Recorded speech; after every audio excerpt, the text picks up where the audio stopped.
Bienvenidos a su programa Desenlaces. Hoy me encuentro con un ingeniero agrónomo. Ha sido ministro del Poder Popular para la Vivienda y Hábitat. Ha sido también presidente de Corpo Miranda, jefe de organización del Partido Socialista Unido de Venezuela en el estado de Miranda y actualmente es el alcalde del municipio Ambrosio Plaza. La etiqueta que estamos utilizando es Luis Figueroa en Desenlaces. Luis, bienvenido. Muy buenas tardes, agradecido, Rodolfo. Muchas gracias. Aprovecho de saludar a toda la familia venezolana en este comienzo del año 2018. Este es el primer programa de Desenlaces en este año bonito que pinta bastante bien, Luis. Aprovecho para saludarte a ti, desearte todo el éxito en tu gestión, desearte un feliz y venturoso año 2018, igualmente a todo el pueblo del municipio Ambrosio Plaza. Luis, comencemos un poco hablando sobre los 3 procesos electorales del año 2017. Yo creo que es oportuno hacer un breve recuento de esas 3 victorias electorales en unas condiciones bastante difíciles, bastante adversas, pero al final se impuso la paz, se impuso la cordura, se impuso la voluntad de todos los que quieren sacar a Venezuela hacia adelante. Sí, yo considero que esa es una reflexión necesaria y muy pertinente en este momento, porque Venezuela ha vivido últimamente una situación compleja por todas estas medidas internacionales y todo el factor, digamos, desestabilizador de la economía. Pero ante esa situación siempre prevalece una visión que permite impactar al futuro. Y creo que ahí nuestro presidente Nicolás Maduro tuvo un papel determinante. Cuando en Venezuela inicia el año con las dificultades económicas y se enlaza con la guarimba, la violencia en las calles, esa posibilidad de ver por encima de la dificultad inmediata y convocar un proceso, digamos, constituyente que busca reformular el panorama político, crear las condiciones para un diálogo, cambió diametralmente la situación. Yo creo que fue una acción de un estadista que en el mundo fue reconocida. Primero porque reivindicó que Venezuela sigue jugando a la paz y a la democracia. Estos no son conceptos absolutos ni inmutables, al contrario, siempre se van ajustando. Siempre habrá un debate y habrá diferencias, pero todo lo que permita alargar el tiempo del diálogo y la paz es positivo. Llamar a la Asamblea Nacional Constituyente permitió decirle a Venezuela que el escenario no era la violencia. Que hubo posturas políticas, gente que sobreestimó y otros que subestimaron el llamado a la constituyente. Ese es un elemento que cada quien debe valorar. Sin duda la derecha política cometió un error porque no participó del proceso constituyente, subestimó la importancia de un llamado al poder originario. Y cuando en Venezuela vota tal cantidad de ciudadanos, en sí misma fue una propuesta no solamente legal, sino se legitimó a sí misma con la participación. Claro. Todo el que votó en la constituyente, votara por quien votara, en resumidas cuentas, votaba por la paz. Entonces esa votación fue una votación mayoritaria por la paz. Inmediatamente significó un rechazo a lo que era la violencia. Ahora, en esta Asamblea Constituyente, amén del juicio que tú tengas, debes reconocer que impacta en la política del país. Luego, en este escenario de victoria, la Asamblea Constituyente considera que es válido proceder a profundizar la paz y viene elección de gobernadores y vuelve la victoria del pueblo. Y no está ajena esa elección de gobernadores nuevamente errores de la derecha, porque al final pretendieron que su militancia podía abstraerse de la realidad y creerle a alguien que ayer llamó a la violencia y al día siguiente llamaba vota por mi candidato. Correcto. Al final, los resultados hablan solos. Digamos, de 23 gobernadores, la revolución en primera instancia gana 18. Acción Democrática gana 4, que van y se ponen a la orden de la Asamblea Nacional Constituyente, reconociendo la legitimidad de la instancia que al final llamó a las elecciones. Correcto. Y tenemos un gobernador del estado Zulia que decidió no reconocer la institucionalidad en la cual queda electo y al final, aplicando la misma normativa, queda fuera. En esa condición tú revelas que hay una mayoría país que tiene un criterio reflexivo, aunque suene redundante, tiene un criterio crítico, o sea, está dispuesto a valorar lo que pasa y, bueno, cuestionó la conducta política de la derecha. En esa condición, a pesar de lo adverso, era un momento para seguir profundizando la democracia. Viene la tercera elección, la elección de alcaldes y alcaldesas. Otro triunfo contundente de nuevo ante una postura errática de la derecha. ¿A qué me quiero referir? La derecha dijo que no iba a participar. Amenazó con sanciones a los líderes de sus partidos que fueran a la elección. Y después jugó una especie de una maniobra casera, que era, aunque no iban con sus líderes naturales, promovió otros candidatos para ver qué pasaba en el territorio. ¿Qué terminó provocándose? Que la derecha dio cheques en blanco, endosó su militancia a candidatos que no tenían un perfil político ideológico claro. Era preguntarse, algo así como que la derecha hubiera sido lo mismo, poner un candidato X o poner una mesa como candidato. O sea, no había contenido. Al final, ¿qué pasó? Pierden y la revolución gana 308 alcaldías. Entonces, un escenario de 3 decisiones electorales consecutivas donde se muestra con intención de construir democracia, pero también impulso político, porque está decidido en creer en el pueblo. Eso ha creado un margen de operación. Uno percibe que la derecha no cesa en el interés de crear malestar. Apenas se ganan las alcaldías y comienza un discurso que tiene un doble sentido. Bueno, la revolución lo ganó todo, que la revolución resuelva todo. Pero en ese concepto pareciera que depende de mi voluntad resolver las cosas y no reconocer que un marco económico, un marco de bloqueo que genera dificultades. Ha pretendido entonces convertir esa derrota política a la derecha, que fue perder prácticamente el 90% de las alcaldías, y querer convertirlo en una victoria diciendo que ahora nos va a crear crisis en la calle. Yo creo que estas 3 victorias consecutivas han demostrado que es pertinente el discurso de la revolución, pertinente el discurso de la democracia y la paz. Que en democracia hay debate, sí, que aún en la paz hay polémica, sí, y nos acostumbramos a eso. Lo que sí decimos es que tiene que haber coherencia. Por tanto, había un discurso muy pertinente del presidente. Hay dificultades, vamos hacia ellas, vamos a atacarlas. Plan agua. Es que nunca las ha negado. Así es. El plan agua y le da una inversión. Plan para el manejo de desechos sólidos, hay una inversión.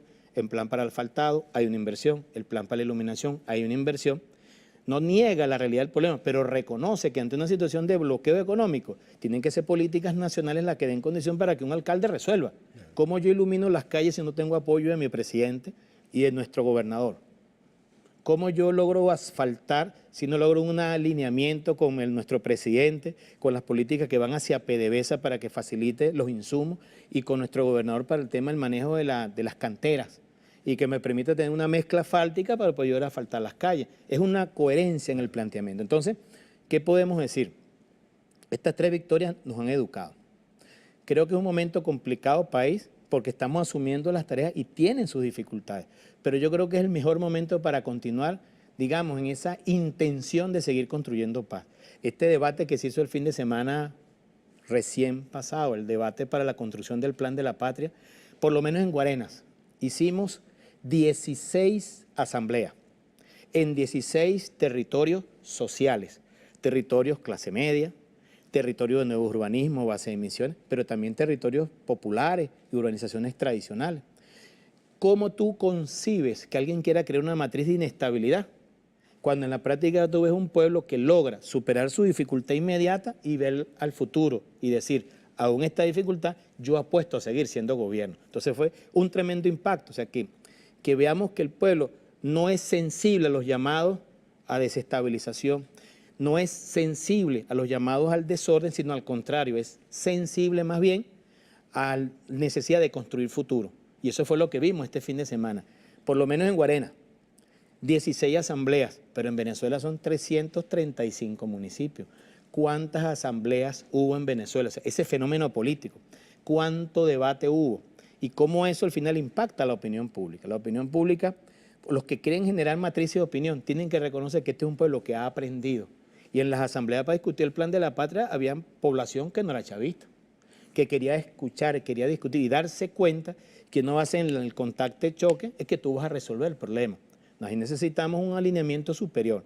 Ante un discurso que ha surgido estos últimos días como de polarización, de protestas, yo le diría, ¿es que acaso Venezuela no se acostumbró a una tradición política de esperar los primeros 100 días de gobierno?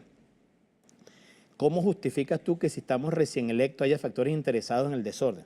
¿Será que estos factores creen una política hecha en laboratorio? ¿No ven la realidad?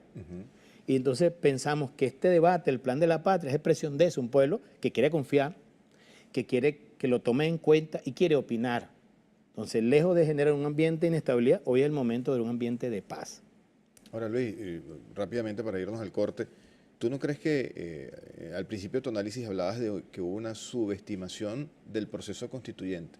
Pero ¿tú no crees que en última instancia es el mismo juego a la derecha de subestimar a la mayoría, subestimar a los que queremos paz, subestimar a los que apoyamos a la revolución y al presidente Nicolás Maduro? En última instancia no se reduce a eso, a cualquier propuesta que haga la revolución, deslegitimarla o desde el principio tan solo porque piensan diferente. Claro, lo que pasa es que creo que en la formación de opinión pública hay que hacer análisis que puedan colar en la gente. Yo creo que es una expresión concreta, ¿no? Siempre hemos dicho que el análisis de derecha subestima al pueblo, pero yo creo que quise demostrar en lo concreto. O sea, fuera de una afirmación que puede en un momento asumirse como una consigna. No, yo creo que es momento de hacerla corpórea. Una derecha que pretendió obviar el derecho de la gente a vivir en paz. Expresión de eso, boicoteó la constituyente porque para ellos no era relevante. Y eso lo llevó a una decisión concreta. No fueron. Hoy día se demostró el gran error que fue. Entonces, siempre para el tema pedagógico, para la construcción de una conciencia política, hay que demostrar las cosas en el hecho concreto. ¿Fue un error subestimar la constituyente? Sí, porque la Asamblea Nacional quedó desplazada. ¿Fue un error inventar candidatos para las gobernaciones? Sí, porque fueron derrotados. ¿Fue un error jugar a candidatos disfrazados en las elecciones municipales? Sí, porque al final perdieron 308 alcaldías. Entonces, es válido para la gente nuestra fijar una consigna, pero también es válido darle el argumento concreto. Claro. Porque al final, repito, después de todo ese esfuerzo decembrino, la derecha pretendió iniciar enero con una situación de puja, de violencia. Sí, ya lo hemos visto. Entonces, debemos fundamentar el discurso para decirle eso sigue siendo subestimar a la gente, porque ve la respuesta que tuvimos este fin de semana. Si en Guarena fueron 16 asambleas, muy grandes, de mucho debate, y Guarena es un municipio, o Plaza es un municipio de 335, imagínate el fenómeno político que la derecha se da el lujo de no reconocer, de obviar. Entonces, si tenemos eso como movimiento político y le suma la política al presidente, aumento salarial, bono a las familias, protección a las familias en situación de vulnerabilidad, te das cuenta de un gobierno que está haciendo un gran esfuerzo político de enfrentar la dificultad, pero a la vez atender al pueblo, que es el gran mensaje. O sea, yo voy a construir paz, no sobre la base de ceder a alguien que quiere más pobreza. Yo construyo paz sobre la base de atender al que me reclama, y el que reclama en su mayoría es el pueblo. Así es. Vamos a hacer una pausa, Luis. Si usted quiere interactuar con Luis Figueroa, hágalo a través de la etiqueta Luis Figueroa en Desenlaces, a través de nuestra cuenta Twitter, Desenlaces TV, igualmente en Instagram, Desenlaces TV, en Instagram, en esa plataforma. Ya venimos.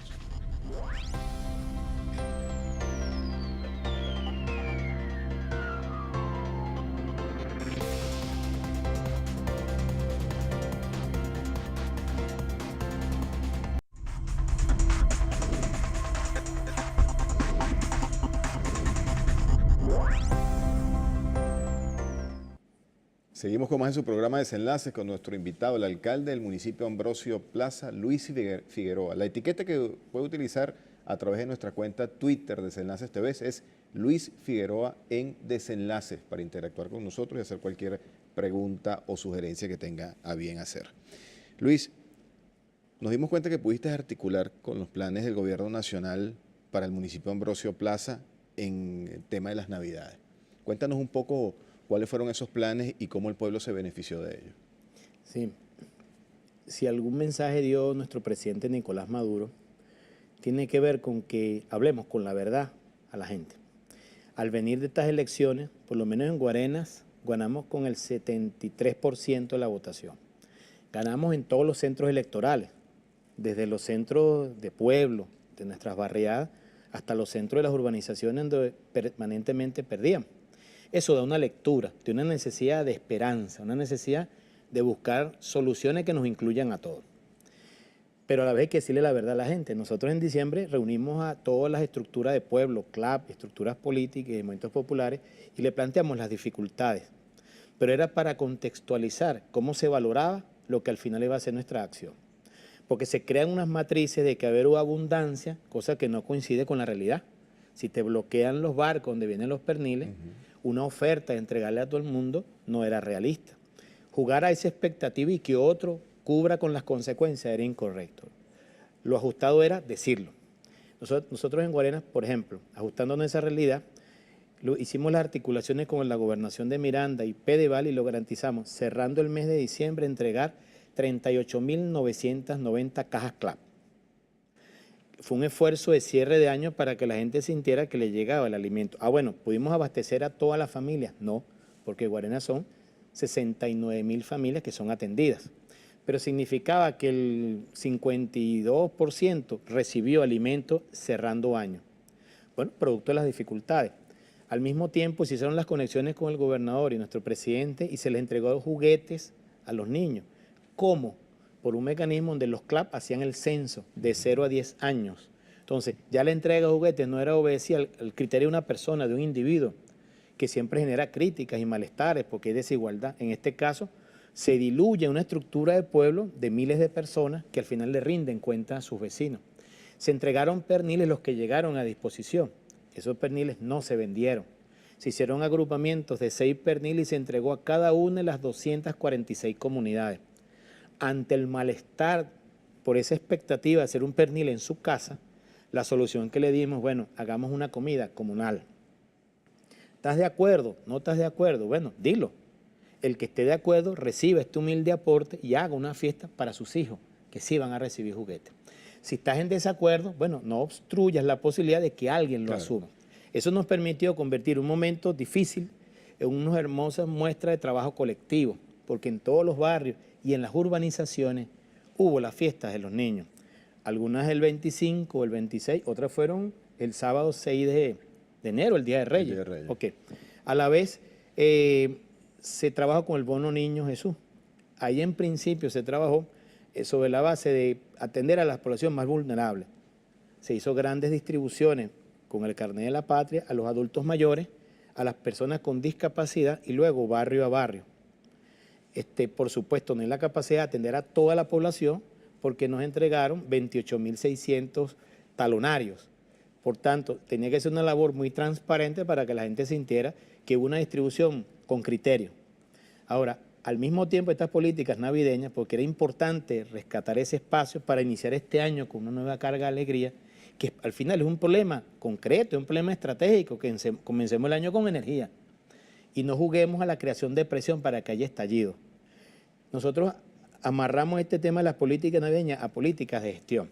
Si toda la gente venía a sus casas a pasar estos últimos días de asueto, ¿qué pasaba a ser lo más importante en Guarena? El aseo. Hicimos un gran despliegue desde el 20 de diciembre, hacer un esfuerzo de montar un mecanismo de emergencia que nos ha permitido al día de hoy decir que hemos recogido 7.267 toneladas de basura, que al final tú dices, bueno, ese es tu trabajo, es correcto, es mi trabajo, por eso no lo convertimos en lo más importante, pero eso se hizo. Se buscó un mecanismo de emergencia en todo diciembre donde 92 trabajadores estuvieron permanentemente recogiendo desechos, de manera tal que la familia que se reunía en su casa no conviviera con una situación de insalubridad. Es un problema concreto porque valoramos la tranquilidad de la gente. Hubo el tema del agua. El 22, 23 de diciembre hubo un problema en Guarena. Se averió el sistema Taguasa, que alimenta parte, digamos, de las tuberías de agua de Guarena, y hubo corte del servicio de agua 22, 23, 24, 25 y 26. Fue un problema imprevisto, se dañó la bomba y comenzó a no llegar agua. Es tan importante el sistema Taguasa que atiende a Nueva Casarapa, Ciudad Casarapa, pero también atiende la urbanización 27 de febrero, entre otras. O sea, se convirtió en un problema estratégico.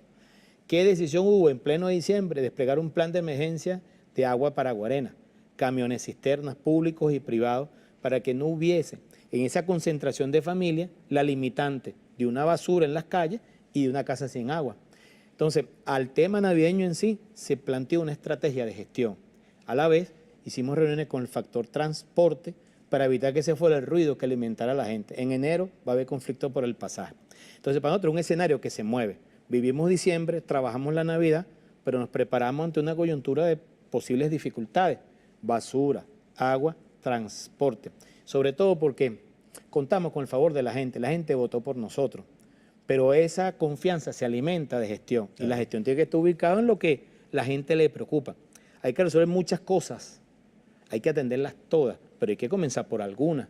Y lo correcto sería siempre ir calibrando en qué se pone la preocupación de la gente. Y una a una las dificultades irla superando en unidad con las comunidades. Luis, tú sin duda que eres un hombre, los que te hemos seguido nos hemos dado cuenta que tienes una amplia vocación de servicio. Has tenido cargos de altísima responsabilidad y siempre has sabido sortear las dificultades en ello. Pero este nuevo rol de alcalde, que hay que hacer un diagnóstico real de las necesidades del pueblo, que hay que estar allí con el pueblo, cuestión que yo sé que más bien es algo que a ti te gusta, ese contacto con la comunidad. Pero, ¿cómo te sientes en ese contacto permanente y a diario con la gente pidiéndote un agua? Mira aquí, acuérdate que no es lo mismo pedir agua que tener que repartirla. Sí. ¿Cómo te has sentido en esa faceta? Sí, bueno, en principio es complicado, porque al final la estructura de gobierno más cercana al pueblo es la alcaldía. Claro. Más cercana porque es el actor de gobierno que está en tu localidad, al que le tocas la puerta todos los días. Por tanto, compararlo con otras funciones de gobierno es muy distinta. Al final, tiene que estar siempre pendiente de cómo percibe la gente tu acción. No puedes olvidarte. Por ejemplo, cuando hubo el momento más álgido de la crisis por el alimento, que surgen los CLAP, la gente pedía comida. Y recuerdo que tú ibas a acomodarle el techo y te decían, yo no quiero techo, yo quiero es comida. ¿Sí? Luego que comienza la gente a percibir que hay irregularidad con sus dificultades, pero llega alimento, ahora la gente pide medicina, pide arréglame la casa. Entonces, en el servidor público que está en el municipio, pues debe entender que es una lista interminable de necesidades. Por tanto, atiendes un aspecto, tiene que estar preparado porque surge otro. Y el diagnóstico tiene que ser diario. Así es. Entonces, los problemas de hoy, de repente ya mañana no son los mismos. Entonces, tiene que cultivarse la paciencia y el aprecio a la gente. Porque al final, te repito, en Guarena es un pueblo complicado, realmente un pueblo rebelde. Lo que pasó el 27 y 28 de febrero del año 89 no es casualidad. Claro. Es un pueblo que logró captar un momento específico donde las políticas neoliberales lo afectaban y salió para la calle. Y fue tan atinado su actitud que agarró y arrastró a toda Venezuela por ahí. Entonces, Guarena no ha perdido ese carácter, pero también un pueblo en el fondo muy leal y muy amoroso. En la campaña visitamos muchas casas. Siempre nos acompañó el pueblo organizado, pero nunca nos llevaron un caso simple, nunca, Rodolfo, nunca. Cada vez que iba a un barrio me llevan al peor caso. Y eso veía que había mucho respeto de ellos mismos hacia su comunidad. No era, llegó el candidato y llévalo para tu casa, sino llegó el candidato, llévala a la señora que tiene más muchachitos que no tiene empleo, a las personas con discapacidad, a las casas que se están cayendo. Invariablemente, aunque había angustia, nunca hubo rechazo ni renegaban del legado de Chávez. ¿Qué quiere decirte esto? Que es un pueblo que en principio requiere amor. Entonces, ¿cómo se expresa eso desde una alcaldía? Atiéndelo. Claro. Soluciones. Escúchalo. Y solución que tenga, ejecútala. Y solución que no tengas, dile la verdad. Claro. Entonces, esa es una lectura que Dios quiera nunca olvidemos. Para mí hoy está totalmente clara, pero hay que hacer un gran esfuerzo para siempre tener la unificación como institución para atender al pueblo amorosamente como prioridad. Parece muy subjetivo, pero yo creo que ahí fue la base del legado del comandante Chávez. Siempre tener el oído puesto en el corazón del pueblo. Eso es lo que te permite que te den un chance para resolver. Hay que ser analítico, pero nunca perder la posibilidad de escuchar a la gente en esencia lo que quiere decir. Y bueno, abocarse después a resolverlo. Sin duda que es así. Luis, nueva pausa. Luis Figueroa en Desenlaces a través de nuestras redes sociales, Desenlaces TV en Twitter, Desenlaces TV en Instagram. Ya venimos.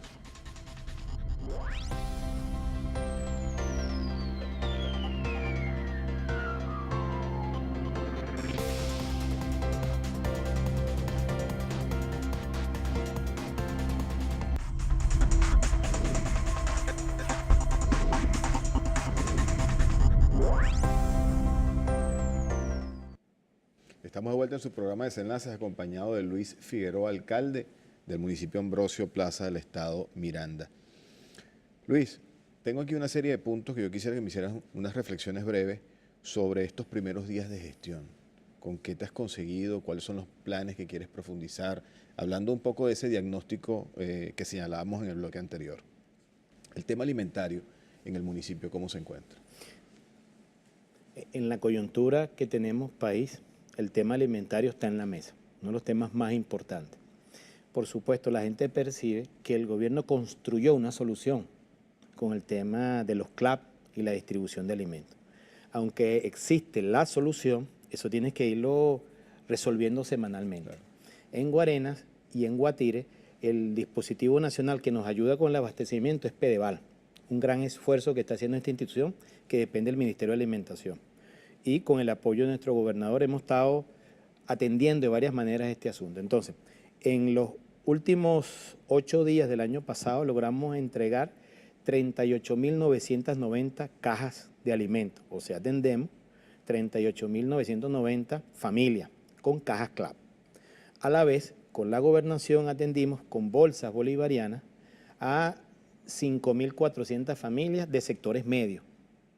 Estas bolsas están llenas de producto nacional y están sujetas a un precio un poco más alto, pero esta es la situación del mercado nacional. Claro. Ahora en enero, desde hace 2 días, hemos estado activando de nuevo el plan y completando la atención a la población del municipio Plaza de Guarena. Hemos atendido en estos últimos 2 días a 7.744 familias. Esto nos suma una atención ya de alrededor de 45.000 familias. El tema es que la población de Guarena, de familias, estamos estimándola en 49.000. Entonces, seguimos con la tarea. Por eso tenemos que estar siempre atentos. Por un lado, garantizando que se vea con claridad que es un ciclo. Por tanto, hay un orden de atención, lo cual no debe justificar que cualquier comunidad que sienta retraso en su despacho le da derecho a generar la crisis. Porque el que genera la crisis para que lo atiendan más rápido, al final violenta que hay uno alante de él en el ciclo. Entonces debe haber una labor de atención operativa, pero también de educación política. Al final los CLAP han servido mucho de eso, porque al final el mecanismo que implementa la tarea son líderes de calle, de comunidad, de escalera, de callejón. Y eso crea un mecanismo de conversación que permite que la gente sepa cuándo viene, por qué viene. En este momento estamos complementando eso. Estamos generando mercados, que hemos llamado los mercados de esperanza, porque estamos buscando que llegue alimento de nuestros productores. En Guarenas hay 26 asentamientos campesinos. Estamos tratando que esa gente coseche lo que ha cultivado y lo venda de una vez, que facilite el ingreso de dinero en ellos y que eso haga sustentable la actividad productiva, porque en Guarena era invisible la existencia de asentamientos campesinos. Estaban, pero no salían en la foto de la sociedad. Por otro lado, Guarena tiene grandes desarrollos industriales. Estamos tratando que los industriales pongan su producto ahí. Aporten, claro. Y a la vez hemos tenido un gran apoyo por parte del Ministerio de Pesca, porque prácticamente semanalmente contamos con camiones de pescado. Entonces estamos buscando que se genere esa comprensión de que el problema alimentario está siendo atendido con bolsas bolivarianas, con cajas CLAP, con mercados y a la vez con operativos especiales de proteína. Que deje claro que hay una intencionalidad de atenderlo, que hay una secuencia, sí, que hay dificultades, sí, pero hay un mecanismo establecido y rompamos con esa matriz que pretende decir no te va a llegar más comida. Claro. Y te lo digo con precisión porque vivimos momentos en que hubo actores mediáticos, sobre todo por las redes sociales, que decían realmente una arquitectura del lenguaje y había un discurso, lo manipulaban y lo convertían al contrario, promoviendo protestas sobre la base de un pueblo que en ocasiones se confundía. Eso nos ha permitido aprender. Primero, seguimos con la distribución, no la subestimamos, la hacemos regular y por otro lado estamos atentos a cualquier foco de mala información. Mucha vigilancia preventiva, pero también poner a las redes sociales.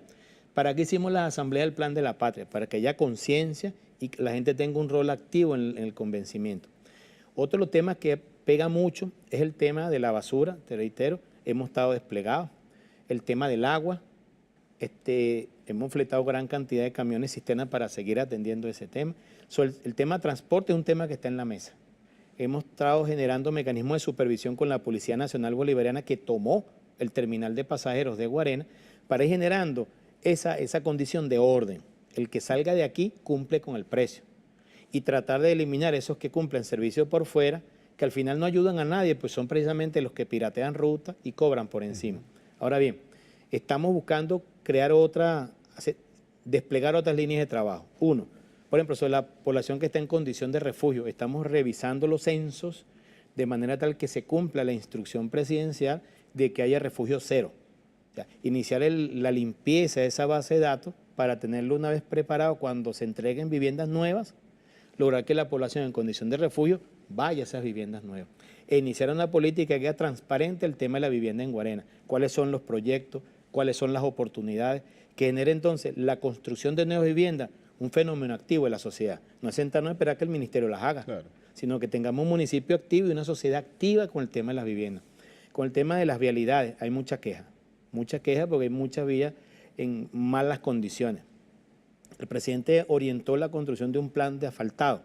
Estamos junto al gobernador elaborando ese plan. ¿Cómo se concreta? O sea, ¿cómo tenemos acceso al RC2? ¿Cómo tenemos acceso al cemento asfáltico? Que son productos que tiene PDVSA en la mano. ¿Cómo llega?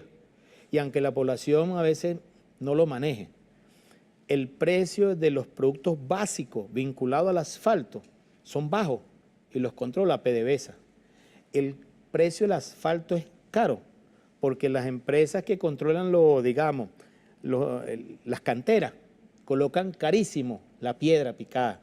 Entonces pareciera, y es bueno que Venezuela lo sepa, que tú pagas la piedra que está en nuestro subsuelo en dólares. Imagínate. Entonces, el proceso de asfaltar las calles, que la gente lo pide con razón, supone aclarar la situación del que posee la explotación de las canteras. Entonces, vamos hacia medidas que nos permitan garantizar un asfalto real, que lo tengamos disponible y un precio asequible, porque hay que comenzar a asfaltar las calles. La gente lo pide y vamos hacia allá. Pero eso incluye algunos procesos que hay que hacerlo con claridad a la gente, porque pareciera que tú pides asfalto y el asfalto aparece, no. Pides asfalto con razón y eso hay que generar las condiciones de contar con el asfalto y colocarlo. En Guarena estamos iniciando ese proceso de diagnóstico de las vías. Desgraciadamente, finalizando el año pasado, quedaron varias vías escarificadas, raspadas, que hace falta colocarle el asfalto, pero es nuestra obligación resolver ese tema. Hay temas vinculados al alumbrado, es un requerimiento de la comunidad, porque al final el alumbrado está asociado a la seguridad. Para que haya más seguridad, tiene que tener alumbradas las vías. Claro. Dificultad que la mayor parte de los insumos son importados. Tú quieres alumbrar las calles, entonces hay que resolver el tema de los reflectores, los bombillos, el cableado. El cable tiene un componente importantísimo en cobre. El cobre es importado. Entonces, cuando hablamos de restricciones económicas, impacta el cobre. Se están buscando nuevas modalidades tecnológicas para que haya un cableado que tenga otros productos por encima del cobre, de la proporción del cobre. Estamos en ese trabajo. Pero mientras tanto, estamos apegándonos al plan Cocuyo que tiene el Ministerio de Energía Eléctrica y estamos coordinando con el gobernador para que nos lleguen fondos y nosotros a iniciar el alumbrado. En Guarena hay una fábrica que produce bombillos, que produce luminarias. Entonces estamos aprovechando esa ventaja concreta. Si el productor de bombillos está en nuestro territorio, ¿cómo logramos alianzas para acelerar el proceso de alumbrado? Es una línea nacional. Y el tema del transporte lo vamos construyendo progresivamente. La seguridad, Luis. Ajá. Fíjate, nuestro gobernador anunció la semana pasada que Miranda pasó de ser el estado más inseguro, ya somos el 5º. No es lo óptimo, lo mejor hubiese sido que en Miranda no hubiera inseguridad. Pero eso es expresión de que hacía falta una política coherente. Ha ido bajando mucho los indicadores de inseguridad. Primero, hay una cantidad de patrullas importantes que están disponibles en las calles, sobre todo en las grandes autopistas, donde se concentra mucho el delito. Cualquiera que circule por las vías mirandinas verá patrullas de Polimiranda. Segundo, se está trabajando por incorporación de mayor número de policías nacionales, policías estadales y las policías municipales. En plaza tenemos el reto de mejorar la condición de trabajo y condición de vida de nuestros policías. Hay que solicitar de ellos una mejor atención, pero también hay que dedicarle una mayor atención. Hemos visto que han bajado los indicadores y, te repito, no especulo sobre los datos. Nuestro mismo gobernador fue autorizado para anunciar por parte del ministro de Interior, Justicia y Paz el que Miranda había bajado en torno a los indicadores de violencia, secuestro, hurto, asesinato. Entonces, se están tomando medidas, pero hay que reconocer que es unas medidas complementarias. ¿Quieres menos violencia? Hay que mejorar las canchas. ¿Quieres menos violencia? Hay que tener mayor actividad comunitaria. Cuando hay un operativo CLAP, no hay violencia ese día en ese sitio. ¿Sí? Cuando hay un operativo deportivo, una feria de la Misión por la Paz y por la Vida, ese día en esa comunidad no hay violencia.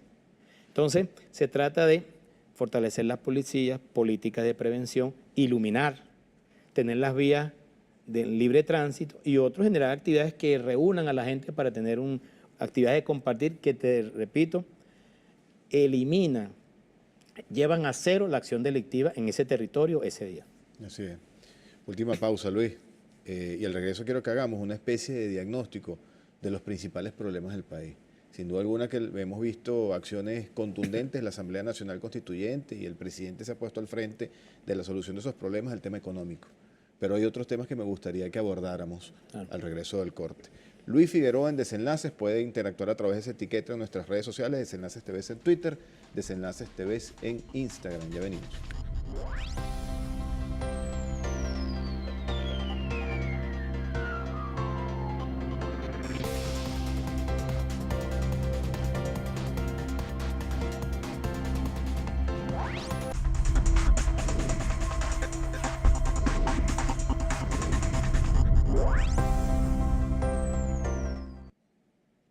Hemos llegado a la parte final de su programa Desenlaces, pero todavía nos quedan algunos temas que abordar con Luis Figueroa. Luis, hablábamos un poco también de la situación país, ¿no?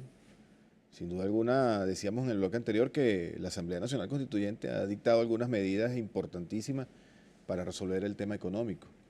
Todavía faltan otras. El presidente se ha puesto al frente en la solución de los problemas, como nos ha tenido acostumbrado durante todos estos años. Pero, ¿cómo vislumbra Luis Figueroa el 2018 en Venezuela? Yo creo que ha avanzado el nivel de elaboración de las políticas en Venezuela. Por eso es tan resaltante cuando tú ves a algún actor político que se coloca de espaldas a esa realidad y sigue con discursos repetidos o atrasados. No solamente la Asamblea Nacional ha ido tomando medidas, sino imagínate que estamos viendo medidas en movimiento. O sea, las piensas, las decretas y se convierten en parte del torrente político y social del país. O sea, son medidas que se van tomando en el momento y se insertan inmediatamente en el torrente de situaciones. Por ejemplo, el tema económico, cómo evadir el bloqueo, pero a la vez de evadir el bloqueo y tomar medidas como el Petro, es cómo yo me preparo para aguantar el impacto de ese bloqueo que es real. Claro. Entonces, por ejemplo, promover la cultura del mantenimiento es una postura radical en torno a la cultura política del país. O sea, no seguir necesariamente todo resolviéndolo con cosas nuevas. ¿Por qué no comenzamos a ver hacia adentro y vamos a cultivar la política de reparar, de mejorar, de mantener, que la inversión que se haga dure más tiempo, tratar de revisar a que no siempre la solución está en compra más, porque al final, si seguimos comprando importado, al final nunca vamos a terminar de liberarnos de ese espacio. En la medida que esas proporciones se inviertan, tú comienzas a tener un país que se perciba mejor a partir de un esfuerzo cotidiano, no visto necesariamente por el compra más, pero a la vez, ¿qué pasaría si nosotros, comunidades locales, como gobiernos locales o como gobiernos regionales, comenzamos a pensar más en generar soluciones de corte económico? ¿Podrá una alcaldía generar negocios mixtos para capturar divisas? ¿Será que gobernaciones pueden iniciar la conformación de unidades económico-productivas que permitan exportar y capturar divisas? ¿Será que puede ser una vía alterna para lograr el desarrollo de un territorio sin tener que depender de las grandes fuentes nacionales de recursos? ¿Significa eso un cambio en la lógica del poder? ¿Significa eso un cambio en la lógica del funcionario público? ¿A qué me quiero referir? Dejar de vernos como actores pasivos que capturamos la renta nacional, si nos convertimos también en actores políticos, servidores públicos, que buscamos la manera de generar recursos que hagan posible nuestra gestión en el municipio. Entonces, yo creo que se están generando medidas que están abriendo juegos. Por eso yo creo que con mucha razón nuestro presidente dice a los actores económicos que la mayor conveniencia que tienen es apostar a la revolución, porque la revolución está abriendo espacios a nuevos escenarios. ¿Quién ha demostrado que está caducando el modelo económico en Venezuela? La guerra económica. Por ejemplo, ¿quién ha puesto en duda la capacidad productiva de la industria nacional? La revolución. La ha puesto este jaque que está montando el dólar paralelo, el juego de la inestabilidad, que es la que ha demostrado que el aparato productivo tenía deficiencias. Los que critican, por ejemplo, la distribución de alimentos CLAP, en esta crisis se ha demostrado que la distribución de los grandes supermercados era la correcta. Si tú hicieras un mapeo de Venezuela, te vas a dar cuenta que todos los grandes negocios de venta al detalle de alimentos estaban en las principales vías de tránsito, siempre vinculadas en torno a grandes urbanizaciones. Y donde habitaba el pueblo en su organización originaria, no hay abastecimiento alimentario. Eso es culpa de la revolución. Hubo un estudio que se hizo en el 94-95 por un organismo llamado Fundacaracas, en la época de Aristóbulo Alcalde. Hicieron una especie de cuadrícula, dividieron a Caracas en cuadritos. Y la zona más desasistida, el tema alimentario era precisamente Caricuao. Había mucha gente, pero no había supermercado. O había baja proporción con respecto a los habitantes. Y cuando tú ves dónde estaba la máxima concentración de abastecimiento, en la Candelaria. ¿Quién dijo que ese sistema de abastecimiento era equitativo?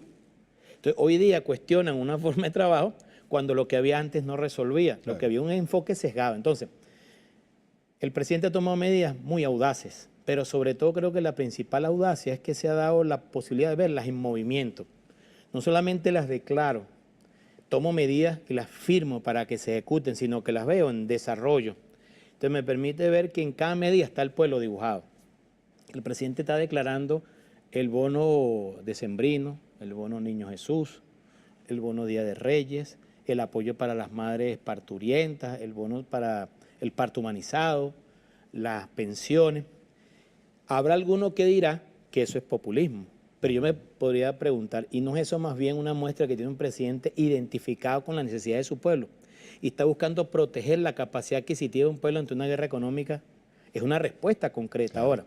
claro. En la medida que el pueblo se sienta asistido, el pueblo asume otra conducta y eso genera una manera distinta de moverse a la sociedad. Se trata, es como inyectar anticuerpos a la mayoría para que no caiga en el discurso destructivo.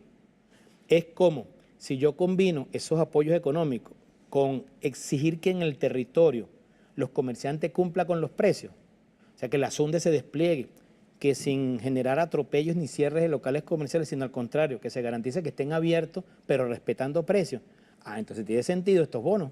Entonces una política que permite darle fluidez a la vida económica del país. Entonces yo diría, hay un gran futuro por delante. Yo considero que nuestro presidente ha tomado medidas audaces y sabias al mismo tiempo. Creo que cada medida busca capturar la clave de cómo mantenemos este pueblo actuando. Y nos compete a nosotros estar vigilantes de que eso se ejecute. Quizás estamos en el escenario más complicado porque es difícil verlo cuando está al ras del terreno, porque el alcalde está al ras del terreno. A veces es más complicado explicarle esa abstracción a la gente que está contigo en el territorio, pero eso hay que hacerlo. O sea, no tenemos que decir la verdad y hacer todo el esfuerzo de educar en política. El triunfo de la revolución pasa porque se mantenga esta ofensiva en política.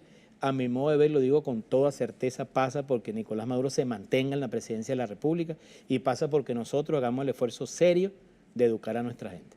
Luis, la discusión del nuevo plan de la patria es una respuesta ¿a qué? Mira, este momento complejo quiere llevarnos a que discutamos cada detalle del problema y que algunos actores quieren que ese detalle me lleve a la protesta. Pero si yo me concentro en discutir cada problema y lo enmarco en una situación país, de eso surge lo contrario, surge una propuesta de futuro. Haber puesto en la consulta del plan de la patria a la gente a pensar cómo quiere su Venezuela en el 2025, lo obliga a pensar no en el malestar inmediato o en los llamados a la alteración del orden público que tienen algunos. Me llama es cómo yo convierto esta Venezuela en potencia, cómo me veo yo en esa foto. Es como que te inviten a la playa y tú mentalmente no te veas en la playa. Al no verte en la playa, no preparas el salvavidas, el traje de baño, ni la toalla. Entonces, cuando venga el viaje, no vas, porque no estás preparado.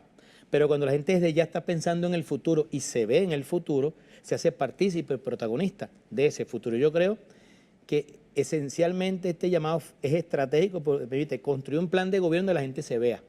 Por tanto, la propuesta que se lleve a una elección presidencial fue hecha por el mismo pueblo, claro, y lo hace protagonista. Claro. Pero a la vez genera un cortafuego, porque ese pueblo que discute lo estratégico comienza a estar claro sobre lo táctico. O sea, un pueblo que se gana para preservar la revolución comienza a tener una respuesta natural ante las maniobras o los saboteos cotidianos. Entonces yo creo que es una medida realmente estratégica, pues te repito, se está repitiendo en los 335 municipios. Hay que ver ese despliegue. Si en cada municipio se realizaran 20 asambleas y si en cada asamblea tuviera 200 participantes? ¿De cuánta gente no hablamos? Claro. Eso se convierte en una vanguardia consciente. Y yo creo que es una medida sabia y profundamente democrática. Luis, yo te agradezco muchísimo tu presencia el día de hoy, siempre con un análisis político oportuno, un ingeniero prestado a la política, o ya, bueno, dirigente estudiantil de hace muchos años, brillaste en las aulas de la universidad y de alguna manera todo ese aprendizaje universitario de ese roce con una época además que te tocó muy difícil para el país, hoy en día la pones en práctica. Así que no me cabe la menor duda que te auguro un éxito en la alcaldía, porque además sabemos que eres un hombre de a pie, sabemos que eres un hombre de contacto con las comunidades y que ese trabajo social te apasiona. Amén. Así que te Lo agradezco. espero en Guarena. Claro que sí, por allá estaremos.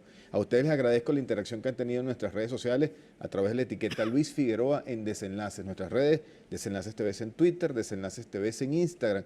Igualmente los invito a visitar nuestro canal en YouTube, Desenlaces TV. Toda historia tiene su desenlace. Vimos el desenlace de esta historia de la mano del alcalde del municipio Ambrosio Plaza del estado Miranda, Luis Figueroa. Nosotros nos vemos en una próxima entrega. Agradecido.